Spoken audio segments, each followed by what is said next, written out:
अब देखो किडनी खराब है, 2 बजे से दिनचर्या चल रही, 2 बजे रात से। ये किडनी वाले पेशेंट की दिनचर्या होती है क्या 2 बजे रात से? तो ये है। प्रिय दोस्तों, स्वागत है आपका हमारे चैनल HR धर्म ज्ञान पर। दोस्तों, आज के इस वीडियो में हम जानेंगे कि जीवन में सुख और दुख भाग्य से मिलता है या फिर कर्म से। दोस्तों, इस प्रश्न का उत्तर समझने के लिए चलते हैं इस वीडियो की ओर और प्रेमानंद महाराज जी की अनमोल वाणी को सुनते हैं।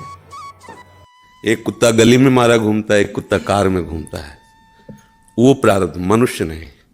मनुष्य में 2 भाग्य और कर्म दोनों के लिए रखा गया है।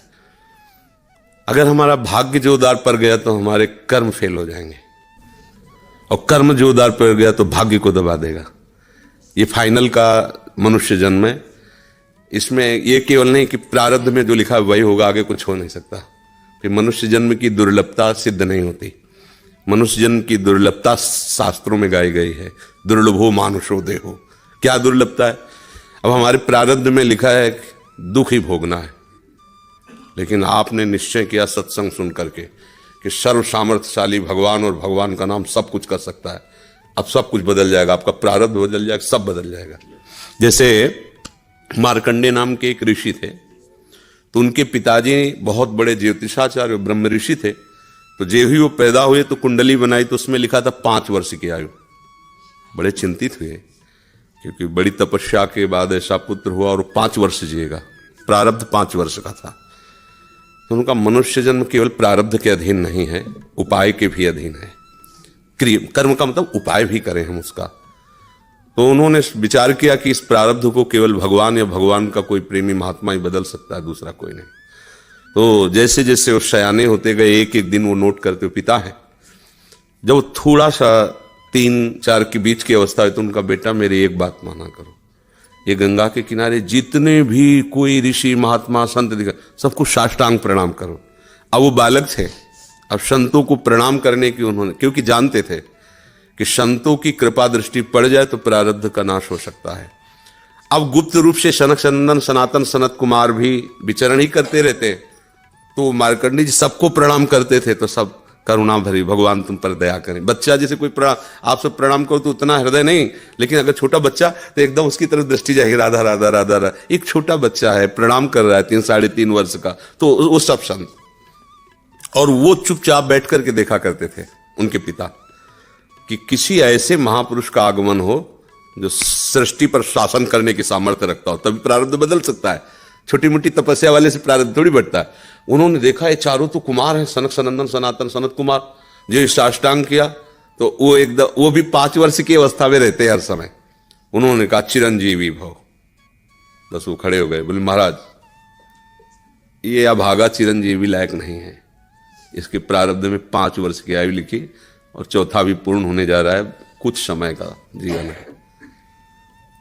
सनकादि ने कहा जो चिरंजीवी भव तो चिरंजीवी भव। हमने उसका भाग्य देख के थोड़ी बोला, उसका आचरण देख के बोला। एक छोटा बालक संतों के चरणों में लेट रहा है, ये चिरंजीवी लायक ही है। बोले महाराज अब भाग्य देख के दे, 5 वर्ष की आयु, अब कैसे? तो उनका हम वो तिथि वो तारीख तुम निकालना, और उस तारीख को हम भी आएंगे भगवान शंकर के मंदिर में, भगवान शंकर के लिंग को ऐसे गले लगवा के बैठालना, हम भी वहीं रहेंगे, देखते हैं कैसे मृत्यु ले जाएगी इस बालक को। ऐसा ही हुआ। अब संतों के बताए हुए मार्ग पर चलने वाले का मंगल ही होता है। तो वैसे चारों कुमार वहां विराजमान गुप्त रूप से, धर्मराज पधारी, यमराज के रूप में नहीं, धर्मराज के रूप में, क्योंकि पर वो ये दृश्य देखकर घबरा गए। और मृत्यु के भी, काल के भी महाकाल भगवान शंकर हैं। उनका स्मरण किया कि भगवान आपके ही विधान का हम पालन करते हैं, जो आप आज्ञा करते हैं।